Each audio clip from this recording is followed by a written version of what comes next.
Antibodies are very important in the specific immune response.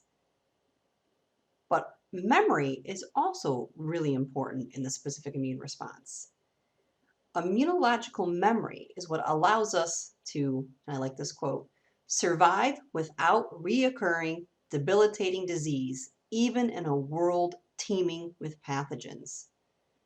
You're constantly being re-exposed to the same pathogen over and over and over and over and over again. But you don't get sick every time because of memory. Memory is what gives us immunity. And I've used the word immunity a lot, but I haven't really defined it.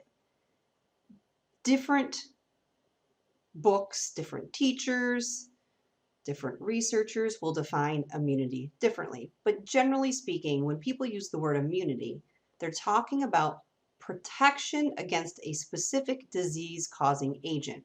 And this protection makes it so you do not get sick. I want to talk more about immunity, but before we do that, I want to talk more about immunity, but before we do that, we need to talk about the differences between the primary and secondary immune responses.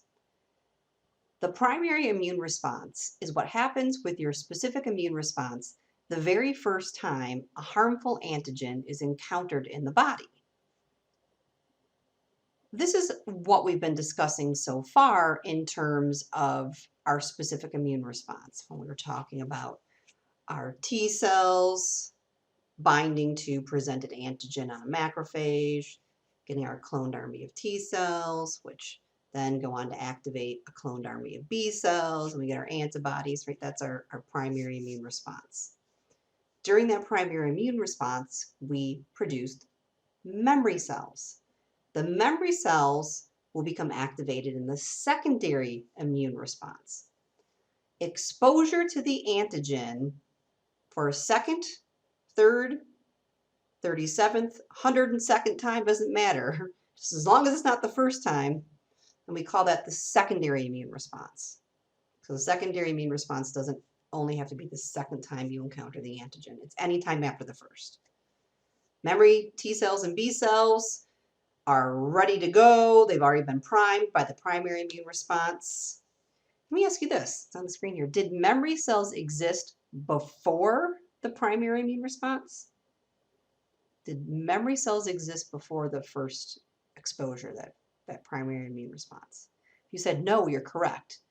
We didn't get any memory cells until we activated that primary immune response for that particular antigen. So these memory cells, if they encounter the antigen, the immune response that we get here is much faster, much more effective, and much longer lived. It's faster because memory B cells activate directly by the antigen. They don't have to go through that process of using the helper T cells. So we skip a whole entire process here. Memory T cells clone into cytotoxic and helper T cells in the presence of the antigen. So we're getting a faster response because we're skipping some steps. The secondary immune response is much more effective. It's more effective, and this is kind of complicated. I'm not going to go into a lot of detail on this, but something called hypermutation occurs. So mutation is a change in a gene sequence. Hypermutation of the genes for the antigen receptors occurs.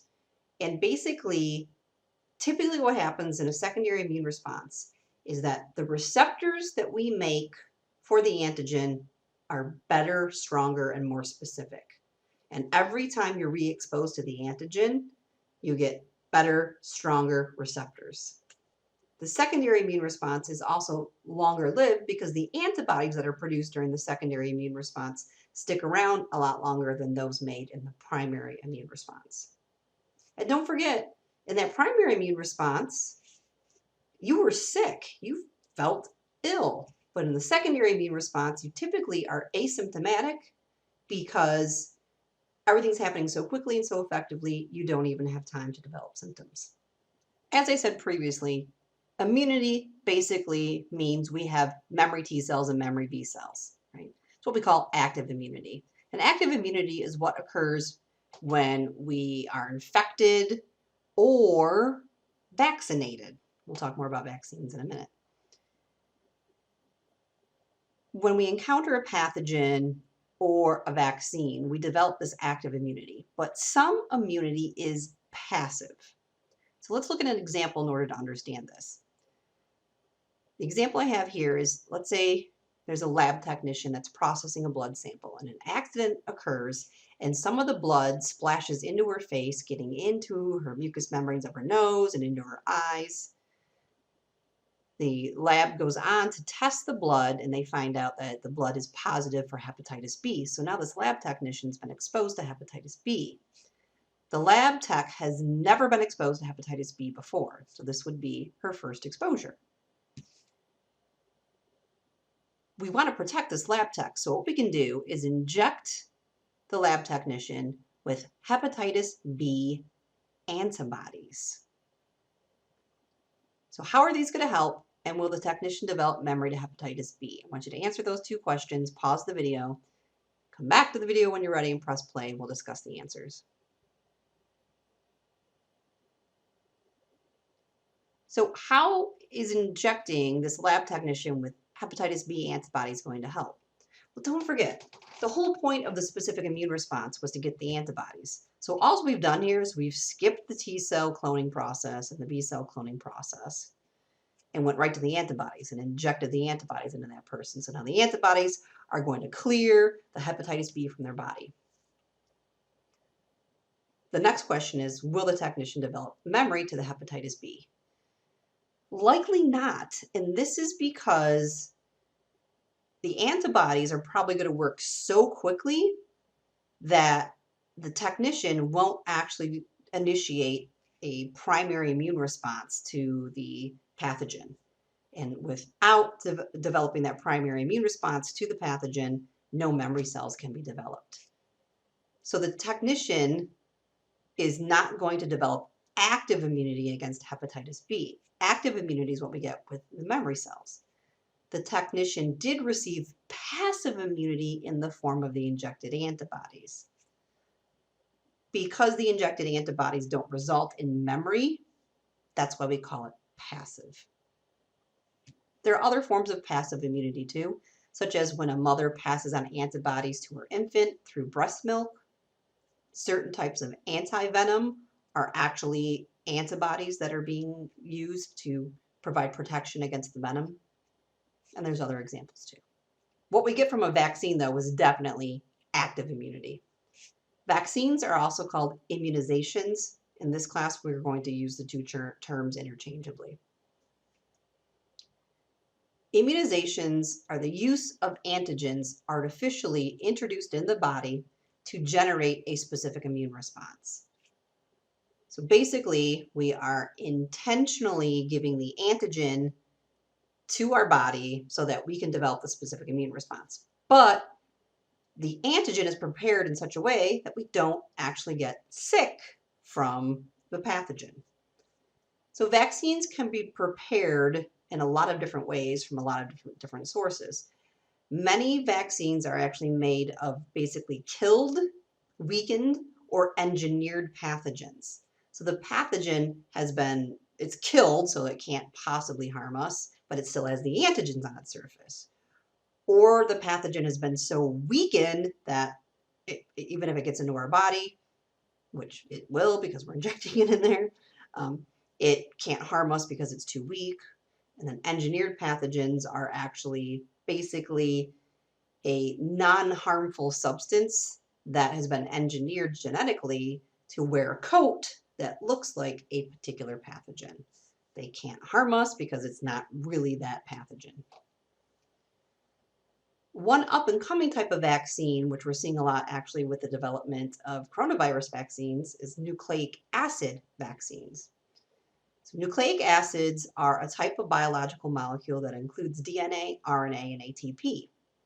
Nucleic acid vaccines are made of DNA or RNA that encodes for the antigen. So basically what you're doing is you're just injecting someone with the DNA or the RNA that has the code for the antigen.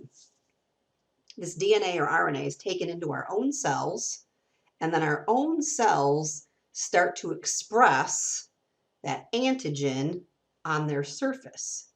And by doing that, we are now exposing ourselves to that antigen. And we can mount that specific immune response without actually getting sick because there's no pathogen there to make us sick. There's just the antigen. So it's sort of a really clever way to provide a vaccination. Vaccines are the most important medical invention of all time. Likely none of us would be here without them. Vaccines have saved millions of lives worldwide. Vaccine programs have been successful against many infectious diseases that used to kill or incapacitate millions of people.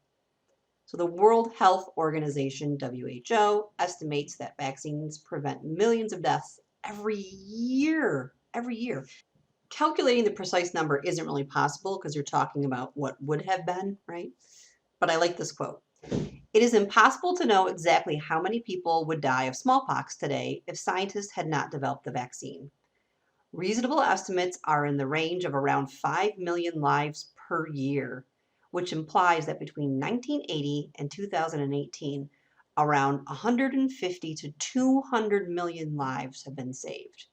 And that's just for that short period of time there, right? Like a 40-year span, just about 200 million lives. It's incredible what vaccines do for saving lives. Unfortunately, there's misinformation about vaccines. Misinformation about vaccine safety and disease risk has led to very severe public health problem. Death by disease is always thousands of times more likely than any debilitating side effect from a vaccine. And vaccines do not cause autism. And I could produce a whole hour-long lecture on why vaccines don't cause autism, but we're not going to go into that. But needless to say, it is widely accepted by the scientific community that vaccines don't cause autism. One really important thing that comes out of vaccinations is herd immunity. And we've been hearing a lot about herd immunity right now with coronavirus and COVID-19. Herd immunity is community protection.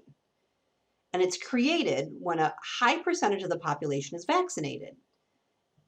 And when we have so many people that are vaccinated, it makes it less likely that the infectious disease will spread to those individuals that are not vaccinated. So individuals that are not vaccinated include the very young or the very old or people with compromised immune systems that can't actually get a vaccination. So these people rely on herd immunity to keep them safe. So when people choose to not vaccinate their children or themselves, they're actually doing more than just not vaccinating themselves or their children. They are also putting herd immunity at risk, which can harm the very young, the very old, and the immunocompromised. The more contagious the disease, the higher the percentage of the population that needs to be vaccinated in order to reach the herd immunity threshold. So what this is saying is that for different types of diseases, you need to have different percentages of the population vaccinated in order to get herd immunity. For example, with measles, the airborne type of measles, we need 92 to 95% of the population to be vaccinated. And unfortunately, many people are choosing to not vaccinate their children for measles. And that's why measles is one of the diseases that we see cropping up quite often now here in the United States. And that's due to the fact that we are getting close to, or maybe we've even dropped below, that herd immunity percentage for measles. Polio, caused by the fecal oral route, we need 80 to 86% of the population to be vaccinated for herd immunity. Ebola, that one, the vaccine there is new, and I still think they're doing research on that, but that's 33 to 60%.